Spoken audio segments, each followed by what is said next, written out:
Abubakar Y Adam awwal lokaci ya zo ga shekana ko mun hada manyan baituka jama'a kwance yan uwa mu dinga tausayin junanmu rayuwa a duniya tana ban tsoro yan uwa mu dinga tausayin junanmu rayuwa a duniya tana ban tsoro yan uwa mu dinga tausayin junanmu rayuwa a duniya tana ban tsoro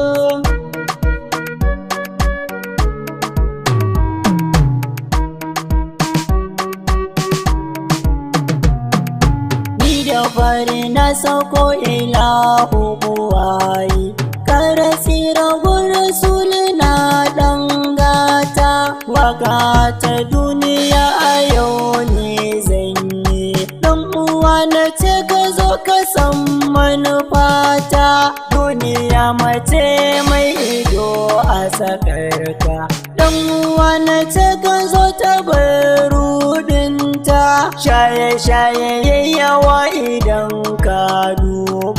duba yan samar har zuwa yan mata abubakar nake ko kace Y Adam rayuwa a duniya tana ban tsoro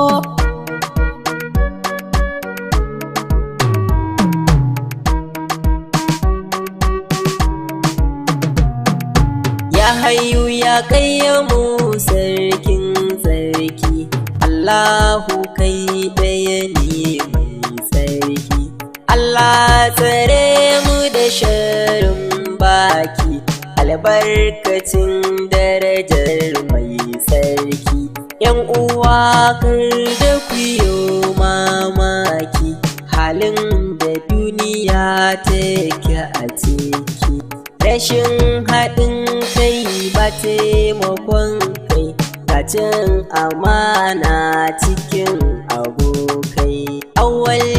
lokaci ne sunana akan batun gaskiya ban tsoro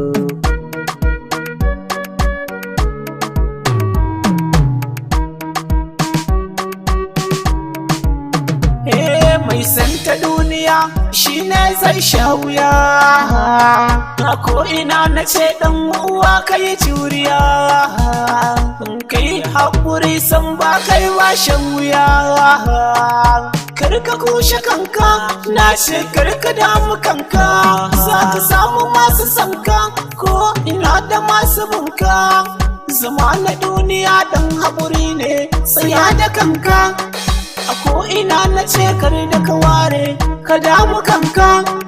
ku yi taimakon juna kar ku dinga yin barna yamshe ka ne da baitina na ce mu dinga san juna waka ta duniya zan yi yamshe ka bani jin tsoro